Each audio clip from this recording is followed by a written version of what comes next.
morning. Nandito yung aking pasyente after ng therapy. Ayan, nag-avail ng Purple King Coffee. Kumpleto na kasi yan eh. Nandyan na yung black garlic, black rice coffee, at saka purple corn. But good sa lahat. Tingnan mo yung aming flyers. Yan, nandyan na. Sa flyers, nandyan lahat ng benefits, lahat na ng products. Soon to come, yung kanilang Purple King soap at saka yung ating eye drop na darating. Kaya hi guys, thank you. Ano sabi mo? Thank you po kasi po, gumaan po pakiramdam ko.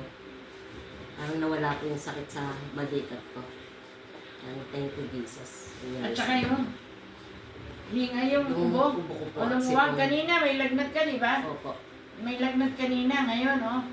Wala nang lagnat, pagaling na. Ayan, oh, pasyente ko yan. Dati, laging pagka may mga karamdaman, narito, lagi. Kasi dito may prayer, no?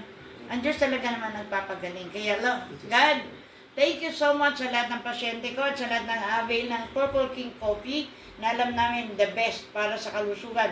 Yan po ay organic, hindi po, wala po yan caffeine, kaya masarap inumin sa umaga, tanghali, sa gabi, or if gusto mo sa umaga, tanghali, nagbibigay ng masarap na tulog. At para sa mga diabetes, mga high blood, may problema sa colon, sa kidney, lahat nandito.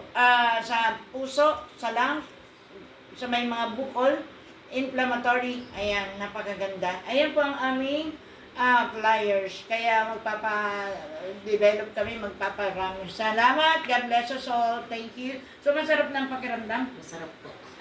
To God be the highest glory. Amen, amen. Okay, tagilan.